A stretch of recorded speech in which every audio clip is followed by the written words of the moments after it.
வணக்கம். மாலை நேர செய்திகள். முதலில் தலைப்புச் செய்திகள்.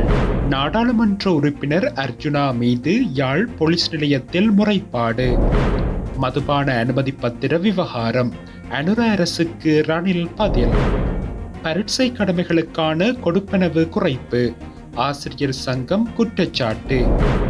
நாட்டில் மோசமடையும் காற்றின் தரநிலை. தப்பிச் சென்ற ஜனாதிபதி. மாஸ்கோவின் சிறிய தூதரகத்தில் எதிர்க்கட்சி கொடி ஏற்றம். யாழ் போதனா வைத்தியசாலை தொடர்பில் அர்ஜுன எம்பியின் அறிவிப்பு.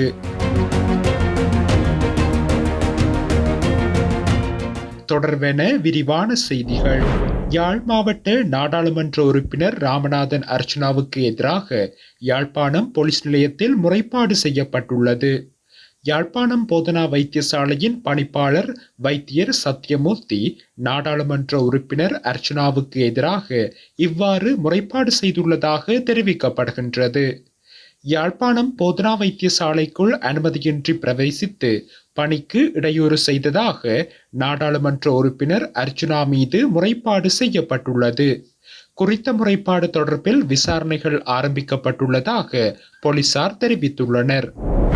கடந்த அரசால் வழங்கப்பட்ட மதுபான சாலை அனுமதி பத்திரங்கள் எவையும் ரகசியமாகவோ அல்லது சட்டவிரோதமாகவோ வழங்கப்படவில்லை என முன்னாள் ஜனாதிபதி ரணில் விக்ரமசிங்க தெரிவித்துள்ளார்.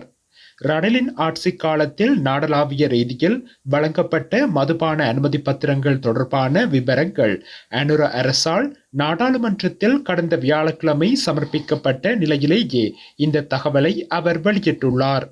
நாடாளுமன்ற உறுப்பினர்களுக்கோ அல்லது வேறு எவருக்கோ லஞ்சமாக மதுபான உரிமங்கள் வழங்கப்படவில்லை.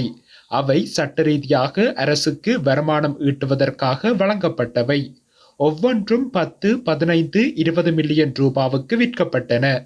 நேரடி வரிகள் இல்லாமல் வருவாய் ஈட்டுவதற்கான வழிகள் இவை. இந்த அனுமதி பத்திரங்களால் அரசின் வருமானம் 4 முதல் 5 பில்லியன் ரூபாய் வரை அதிகரிக்கும். இன்னும் 300 உரிமங்களை வழங்கவிருந்தோம். அடுத்த ஆண்டு மேலும் 300 உரிமங்களை வழங்க ஏற்பாடு செய்திருந்தோம். ஹலால் வரி வருவாய் நாட்டின் பிரதான வருமான ஆதாரங்களில் ஒன்றாகும் என்றும் அவர் குறிப்பிட்டுள்ளார். பரீட்சை கடமைகளில் ஈடுபட்டுள்ள அதிபர்கள் மற்றும் ஆசிரியர்களுக்கு வழங்க வேண்டிய கொடுப்பனவுகளை முறையாக வழங்குமாறு இலங்கை ஆசிரியர் சங்கம் அரசாங்கத்திடம் கோரிக்கை விடுத்துள்ளது. பரீட்சை ஆணையாளரினால் நேற்று வெளியிடப்பட்ட சுற்றறிக்கையினால் போக்குவரத்து கொடுப்பனவுகள் தொடர்பில் குழப்பமான சூழ்நிலை ஏற்பட்டுள்ளதாக குறித்த சங்கத்தின் பொதுச் செயலாளர் ஜோசப் ஸ்டாலின் தெரிவித்துள்ளார். ஊடகங்களுக்கு கருத்து வெளியிடும் போதே அவர் இதனை தெரிவித்துள்ளார். இந்த நாட்களில் உயர்தர பரீட்சைகள் நடைபெறுகின்றன. பரீட்சை ஆணையாளரினால் வழங்கப்பட்ட 2 கடிதங்களால் பரீட்சை ஊழியர்களுக்கு புதிதாக சிக்கல் எழுந்துள்ளது. நவம்பர் மாதம் 1ஆம் திகதி 1வது கடிதம் வழங்கப்பட்டது. அந்த கடிதத்தின்படி பரீட்சை மண்டபத்தில் இருந்து பயணிக்கும் தூரம் 10 கிலோமீட்டருக்கு அதிகமாக இருந்தால் 1000 ரூபாய் செலுத்த முடிவு செய்யப்பட்டது. டிசம்பர் மாதம் 8ஆம் திகதி பரீட்சை ஆணையாளரால் மற்றொரு கடிதம் அனுப்பப்பட்டுள்ளது. இதன்படி 1000 ரூபாவாக இருந்த போக்குவரத்து கொடுப்பனவு 500 ரூபாவாக குறைக்கப்பட்டுள்ளது. மேலும் 5 முதல் 10 கிலோமீட்டருக்கு இடைப்பட்ட தூரத்திற்காக 750 ரூபாய் முன்னதாக நிர்ணயிக்கப்பட்டிருந்தது. ஆனால் அது தற்போது 400 ரூபாவாக குறைக்கப்பட்டுள்ளது. மேலும் 2 முதல் 5 கிலோமீட்டருக்கு 500 ரூபாவாக இருந்த நிலையில் தற்போது அது 300 ரூபாவாக குறைக்கப்பட்டுள்ளது. மேலும் 2 கிலோமீட்டருக்கு குறைவாக இருந்தால் 300 ரூபாய் வழங்குவதாகவும் அது தற்போது 200 ரூபாவாக குறைக்கப்பட்டுள்ளது. அத்தோடு பரீட்சை கண்காணிப்பாளருக்கு கொடுப்பனவு வழங்க வேண்டும் என கடிதத்தில் குறிப்பிடப்பட்டுள்ள நிலையில் தற்போது புதிய கடிதம் ஒன்று வெளியிடப்பட்டு இவ்வாறு கொடுப்பனவு குறைக்கப்பட்டுள்ளது. எனவே இது குறித்து அனைவரும் குழப்பத்தில் உள்ளனர் என்றும் அவர் தெரிவித்துள்ளார். நாட்டின் பல பகுதிகளில் காற்றின் தரச்சுட்டன் இன்றைய தினம் சற்று ஆரோக்கியமற்ற மட்டத்தில் காணப்படும் என தேசிய கட்டட ஆராய்ச்சி நிர்வாகத்தின் சுற்றுச்சூழல் பிரிவு தெரிவித்துள்ளது. தற்போதைய காலநிலை மற்றும் நாட்டுக்கு வடக்கு திசையிலிருந்து வரும் காற்றின் தன்மை என்பவற்றின் காரணமாக நாடு முழுவதும் காற்றின் தரச்சுட்டன் 90 முதல் 180 வரையான மட்டத்தில் காணப்படும்.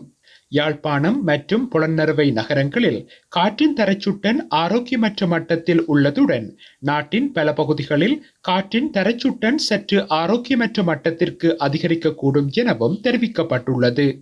எனவே சுவாச ரீதியான பாதிப்புகளை கொண்டுள்ளவர்கள் வைத்திய ஆலோசனைகளை பெற்றுக்கொள்ளுமாறு அறிவுறுத்தப்பட்டுள்ளனர். இதேவேளை நுவரெலியா, களுத்துறை மற்றும் ஹம்பாந்தோட்டை ஆகிய நகரங்களில் மாத்திரம் இன்றைய தினம் காற்றுத்தரச்சுட்டன் மத்திம மட்டத்தில் நிலவும் எனவும் குறிப்பிடப்பட்டுள்ளது. ரஷ்யாவில் உள்ள சிரிய தூதரகத்தில் எதிர்க்கட்சி கொடி ஏற்றப்பட்டுள்ளது. கிளர்ச்சியாளர்கள் படையின் தாக்குதலை தொடர்ந்து சிரிய ராணுவம் பின்வாங்கியது. அதன் பின்னர் ஜனாதிபதி பஷார் அல் அசாத் விமானம் மூலம் நாட்டை விட்டு தப்பி சென்றார். மேலும் ரஷ்ய படைகள் சிரியாவில் இருந்து வெளியேற தொடங்கியிருப்பதாக தகவல்கள் வெளியாகியுள்ளன. இந்நிலையில் மாஸ்கோவில் உள்ள சிரிய தூதரகத்தில் ஒரு குழு எதிர்க்கட்சி கொடியை ஏற்றியுள்ளது. அப்போது இன்று தூதரகம் திறக்கப்பட்டு ஒரு புதிய கொடியின் கீழ் சாதாரணமாக செயல்படுகின்றது என தூதரக பிரதிநிதி ஒருவர் ஊடகத்திடம் தெரிவித்தார். அசாத் நாட்டை விட்டு வெளியேறிய சில மணி நேரங்களுக்கு பிறகு அவரும் அவரது குடும்பத்தினரும் மாஸ்கோவில் இருப்பதாக கிரெம்ளின் ஆதாரம் ரஷ்ய செய்தி நிறுவனங்களுக்கு ஞாயிற்றுக்கிழமை அன்று தெரிவித்தது. யாழ் போதனா வைத்தியசாலை சம்பந்தப்பட்ட வைத்திய அதிகாரி அல்லது சம்பந்தப்பட்ட வைத்தியசாலையில் வேலை செய்கின்ற எந்த ஊழியர் சம்பந்தமான எழுத்துமூல முறைப்பாட்டினை தருமிடத்தில் பிழை செய்பவர்களுக்கு எதிராக சகல சட்ட நடவடிக்கைகளும் பாராளுமன்றத்தின் மூலம் எடுக்கப்படும் என யாழ் மாவட்ட சுயேட்சை குழு MP அர்ச்சுன ராமநாதன் தெரிவித்துள்ளார்.